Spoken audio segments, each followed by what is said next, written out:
Very good afternoon to all of you. Good afternoon, sir. Good afternoon. Good afternoon.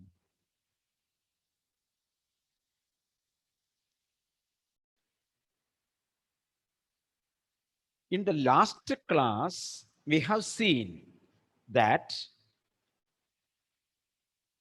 Evans was sitting there inside, biting the pencil and waiting for some kind of inspiration from somewhere else. And opposite to him, McLary, seated slightly askew from the table now. Seating askew. Askew means a sideways, turning to one side. Turning to one side. His face is semi-profile. His face is semi-profile. Half seen, half seen. His hair, as Stephen had noticed earlier, amateurishly clipped pretty closely to the scalp. You see, underline.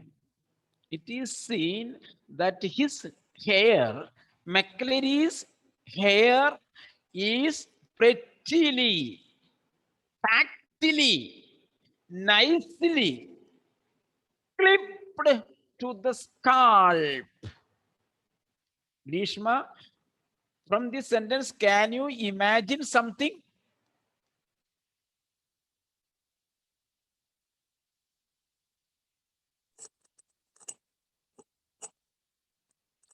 Aditya Satyan, can you give me some answer? Can you imagine some answer from this sentence? Grishma say. One who gets answer first. Can anyone? Our Amal, Amal, why? Can you imagine something? He is a man of imagination. In between the class, he may get imagination and he may. Last year we have studied footprints without feet. Do you remember? Aparna, do you remember footprints without feet? So today you will see here, you will look at him. Sometimes that camera will be blank, but he will be sitting there. It will be blank. Footprints without feet, head without print. Can tell anything? Can you tell anyone? Anyone? Can anyone say?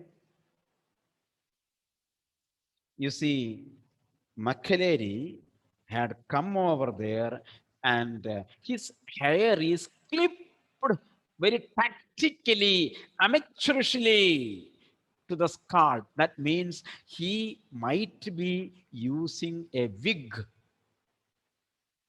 Amateurishly, those people who are using in amateur drama and all these things, they keep the wig.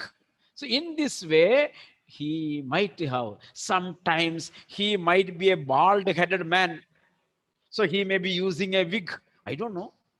Aishwarya, I don't know. He might be a bald-headed person. So he might be using a wig. Sometimes he is losing his hair. So he is using another wing. I don't know. Please, a doubt number 2. So his eyes behind the pebble lenses,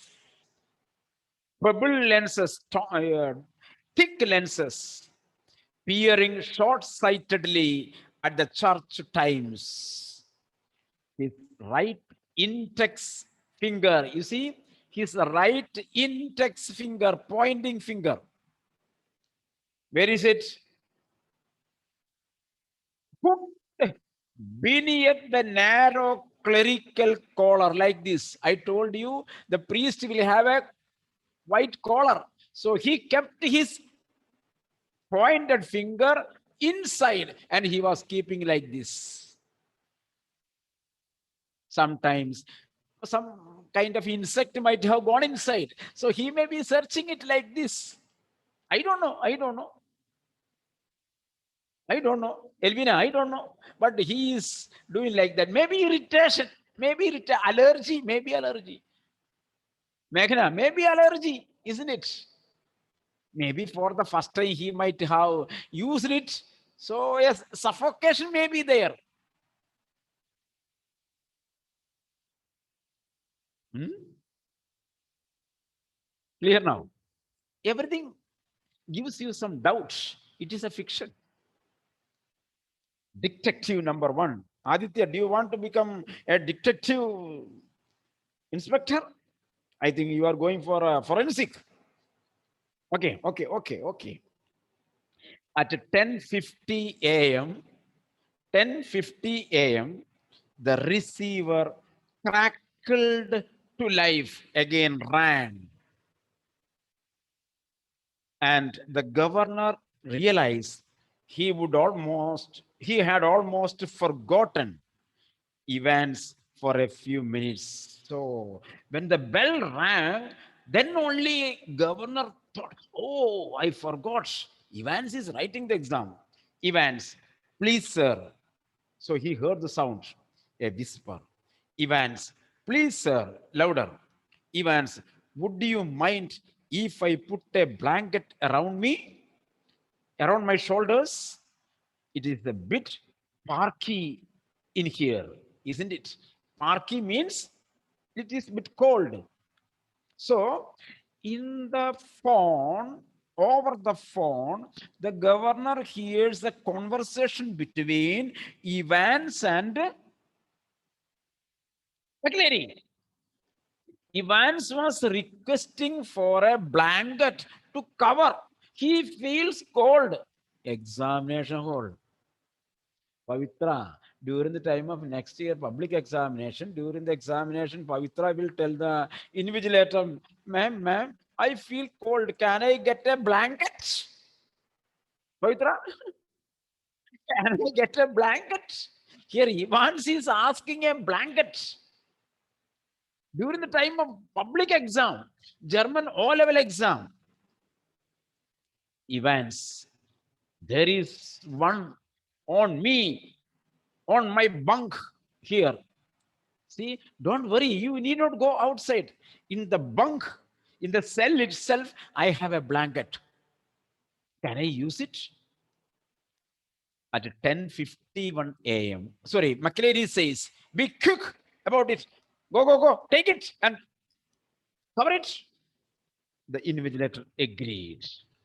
At 10:51 a.m., Stephens was more than a little surprised to see a gray regulation blanket wrapped around Evans's shoulders, and he frowned slightly and looked at the examinee more closely. So after some time, Stephens opened that peephole and looked inside. He wondered. Evans was sitting with a blanket, with a blanket. But Evans, the pen still between his teeth, he was not writing. Ashish, Evans was not writing the exam, simply sitting there, biting the pen. Now also after 1 hour, 10:51. 10:51 means 1.5 hours is over. Till that time, he is biting the pen. Blankly beneath the blanket. You see, he is not writing anything. He is sitting there. He is biting the pen. He covered his body, whole body with a blanket. Should Stephens report the slight irregularity? He thinks whether I should report this matter to the governor. Anything at all fishy. Everything seems to be fishy. Fishy here means suspicious. Suspicious, doubtful. Everything creates some doubts. Everything brings some doubts. Hadn't Jackson said some Jackson had reminded me something? He looked through the peephole once again. And even as he did so, Evans pulled the dirty blanket more closely to himself. Karthik, Stephens is getting a lot of doubts. Why in the examination hall, Karthik is going for criminology? I think. Eh? I see him as a great investigation report chief, CBI, maybe CBI. Eh? Okay, okay. So that is why he is curiously following the lesson. Am I right? Who knows? Who knows, Karthik? Who knows whether you will be sitting in a revolving chair there in Delhi? Eh? And people comes and salute you. Okay, so you see, he was covering his body very closely with the blanket. Was he planning a sudden Batman leap to suffocate McClary in the blanket? Eh? Stephens is doubting whether this Evans is preparing for a leap. Means now he is keeping the blanket like this, but his eyes is on McClary. Is he going to become a batsman? A sudden jump towards McClary, and he may throw the blanket upon McClary and he may suffocate him to escape. Don't be daft. Hi, hi, hi, hi. What a fool I am. Why am I thinking like that? He's saying, che, what a fool I am. Don't be a daft. Don't be a fool. Why do you think like that? There was never any sun on this side of the prison. Oh, what a fool I am. See, you see, in that side, there is no sun rays. So, if there is no sunrise towards the wall, what will happen? The room would be cool. Cool. It is natural. I did not notice that. I did not notice that. Clear now? Rena? Rena feels very cold. Rena feels very cold. And she is asking, Mama, Mama, give me a blanket so that I may protect myself. When Mama brings the blanket, Mama thought my most loving daughter, she is asking a blanket, should I give? She is bringing a blanket for Rena. At that time, she remembers, what a daft I am. What a fool am I. AC is on in the full swing. Mama, I don't want the blanket. Minimize, decrease, change the AC toner. So it will be all right. Like he says. Here Stephen says, what a fool am I. What all things I am thinking. Oh, I didn't notice the sun rays is not coming to the room. So it is natural that room can be cool.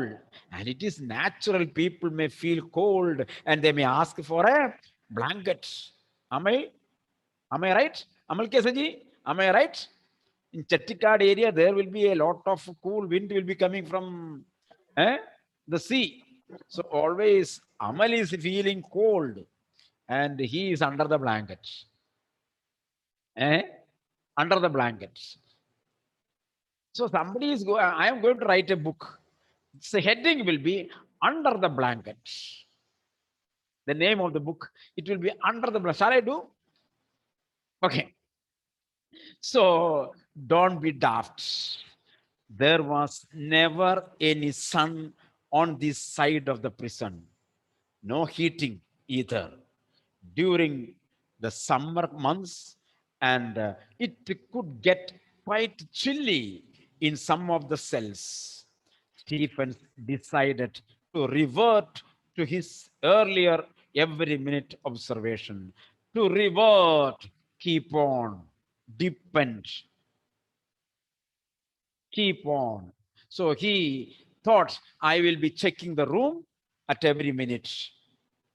At 11:20 a.m., the receiver once more crackled across the silence of the governor's office, and McCreary informed Evans that only 5 minutes remained for the exam. The examination was almost over now, but something still gnawed away quietly at the governor's mind.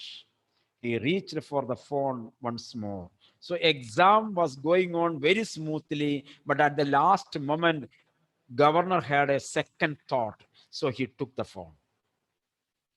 At 11:22, Sneha, at what time the exam will get over? After 2 hours. At what time? I did not ask the duration of exam. Mhm. The same question I asked to somebody 2, 3 days before. Same question I asked. At what time the some are turning the pages now?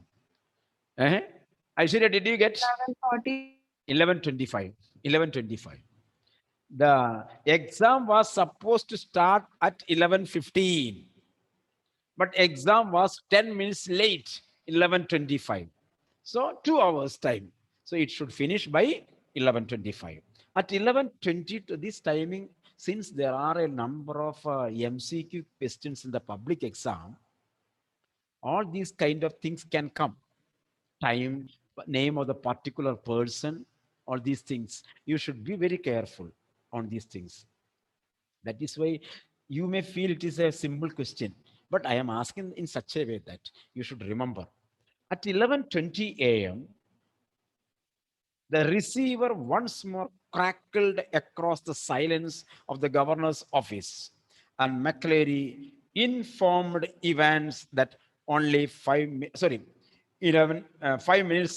remained. The examination was almost over now, but something still gnawed away quietly in the governor's mind. Something still gnawed away quietly. Have a doubt. That's the meaning. Something is disturbing governor's mind. There are some people after the public exam, when they come out, they think, Elvina, they think, oh, I doubt that question I did right or not. I thought of writing later, but I don't remember whether it is written or not. Growing your mind. Here, governor was growing away. He reached for the phone once more. At 11:22 a.m., Jackson shouted along the corridor to Stephens. So Jackson was shouting to Stephens. The governor wanted to speak with him. Governor wanted to speak with Stephens. Hurry, man, you come fast. Stephens picked up the phone apprehensively and listened to the rapidly spoken orders. You see, Stephens came from the cell to the phone down, and a rapid number of instant messages were given, advice was given to him. Stephens himself was to accompany McCleary to the main prison gates. So in that it was told, Stephens must only should accompany McCleary, the invigilator, to the main gate. To the main gate. Stephens himself was to accompany McCleary to the main prison gates. Understood?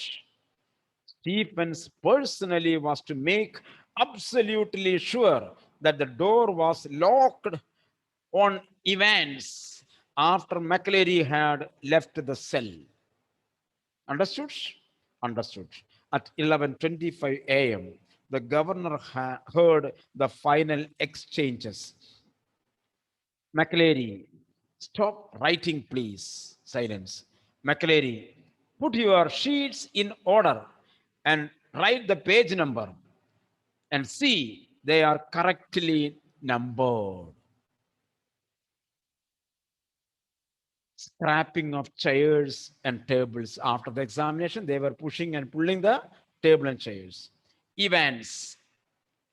Thank you very much, sir. McLary, all right. Was it good? Evans, not too bad. Ah, I may get somewhat 40% marks. Amalraj, not so bad, not so bad.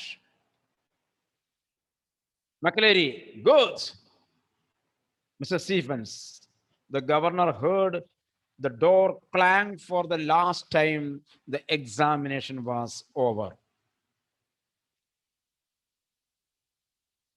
He would, how did he get on? Do you think? Asked Stephens as he walked beside McLary to the main gates.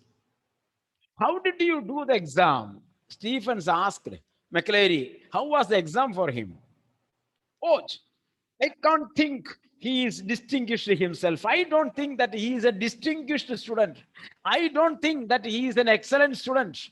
I don't think that he is an intelligent student. His Scots accent seemed broader than ever. His Scots accent seems broader than ever, and his long black overcoat reaching almost to his knees. Underline. His, whose McLary's? McLary's Scots accent seemed broader than ever, and his long black overcoat reaching almost to his knees.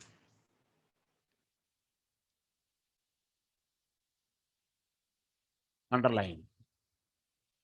Note the point. The overcoat is reaching to the knee. Stephens felt pleased that the governor had asked him and not Jackson to see McLary of the premises. So Stephens was very happy because he was chosen the duty to accompany McLary. And all in all, the morning had gone pretty well. And all the examination duty was done very well. But something stopped him from making his way directly to the canteen for a belated cup of tea, cup of coffee. So here, Stephens did not take his breakfast because he was with the exam. After dropping McLary at the gate, he was coming back to the canteen for a cup of coffee. He wanted to take just one last look at Evans. At that, he thought, anyway, I will be late to the cell. So first, let me go and see once again how he is sitting there.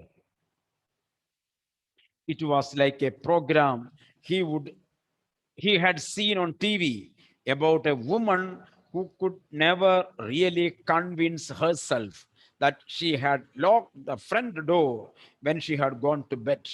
Often she had got up 12, 15, sometimes 20 times to check the balls. So there are people who have this kind of disorder, psychic, doubtful people. Elvina had come out of the examination hall thinking whether I have written the question paper or not, isn't it? So, Mama, I forgot to look at the class of the question paper. I don't know whether I had written the 12th question paper or a 10th question paper. Sometimes people, when they pack, they might have misplaced a question paper, and that question paper might have reached in my hands, and without knowing, I had written 10th answer instead of 12th. Oh, I have a doubt. I have a doubt. Sometimes Anna gets doubts. Mama told her to close the door. So she told, Hannah told, Mama, when I go to bed, I will close it. And Mama went to sleep. And Hannah went and closed the door as soon as Mama told. Then afterwards, she went to sleep. After going to bed, she had a doubt whether I had locked the door or not. She came out of the bedroom and she goes and check it. Ah, bolt is put. Again, she comes after one sleep. Oh, at that time I checked only the bolt. Center lock, I did not check it. Again, she comes out from the sleep. She goes and check the door. Ah, slash is put. She goes to bed. She sleeps. At 2 o'clock, again, she gets up. Yo, I didn't see whether it is locked or not. Again, Hannah comes to the main door and checks whether locked or not. In this way here, Stephens, while he was going for the cup of coffee, he had a second thought. Let me go and check Evans. He re-entered leaving, made his way along to Evans's cell and opened the peephole once more. He looked at it. Oh, no, Christ. Oh, my God.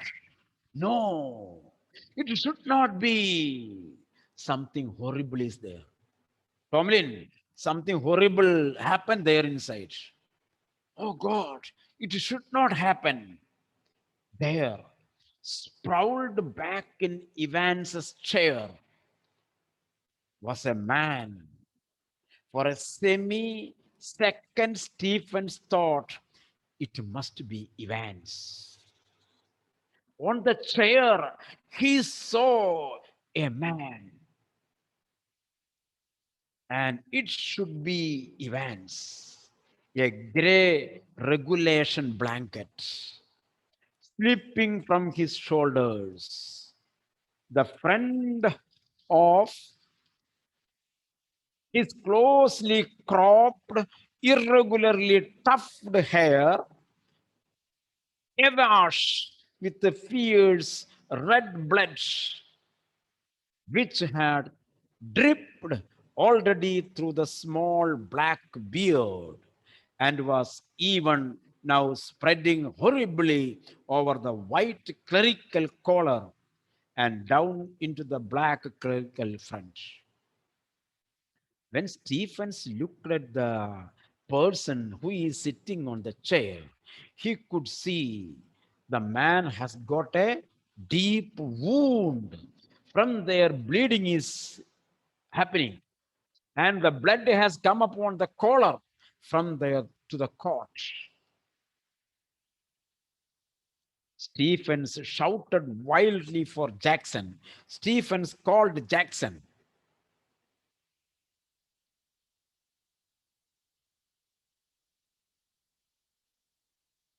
And the words appeared to penetrate the curtain of blood. Curtain of blood means that means thick blood that veiled McCleary's ears, for the minister's hand felt feebly for a handkerchief from his pocket. You see, got the point? When Stephens came back there, he saw McCleary sitting on the chair. One McCleary has already gone out. Now, within that time, a McCleary is sitting on the chair and he is bleeding. He is bleeding. Blood is coming through his collar and to the frock dress. Aparna, can you imagine? One McCleary has gone. Another McCleary is sitting inside the cell. Something happened. Let us see. Let us see.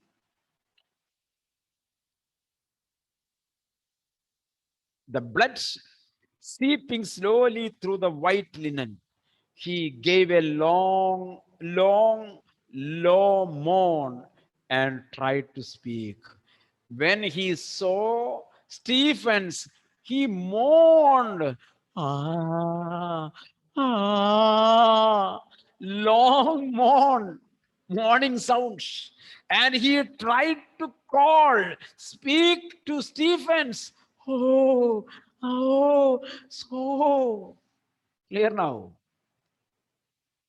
Today I am very happy because our Amalke Saji is with me in front of me. He is sitting in front of me.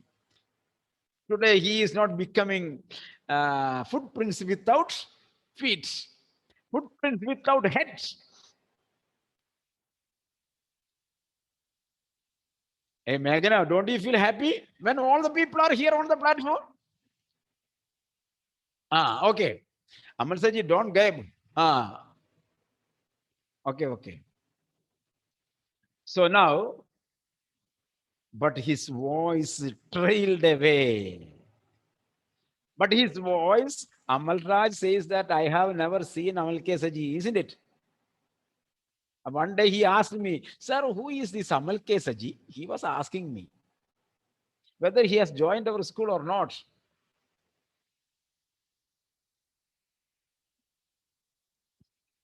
Well, that last month, man, you asked me. Don't you remember? And last month when I met you there in Madatumbadi. Okay. So, so, so, Avarna understood, isn't it? Avarna understood, isn't it? Yes. Intelligent people will understand faster, and Germans will understand slower. So, okay. So, but his voice trailed away, and by the time Jackson had arrived and dispatched Stephens to ring the police and the ambulance, the handkerchief was sticky, squelchy, words of cloth. The dry number two handkerchief has become wet with blood. Since it is wet with blood, it will be sticky. It will be sticky. McCleary slowly raised himself. Here, the McCleary in the cell tried with great difficulty to raise himself to stand up. His face twisted tightly with pain. Didn't worry about the ambulance, man. So Stephen Jackson said, "Don't worry, don't worry. I have sent man for ambulance. I am all right. I am all right. Get the police. I know. I know where he means Evans." So this McClary says, don't worry, get an ambulance and take me. I will show you where he is. Totally confusing. One McClary has gone after the examination invigilator. One McClary is here sitting inside. And this McClary says that I know where is Evans. Take me to the ambulance.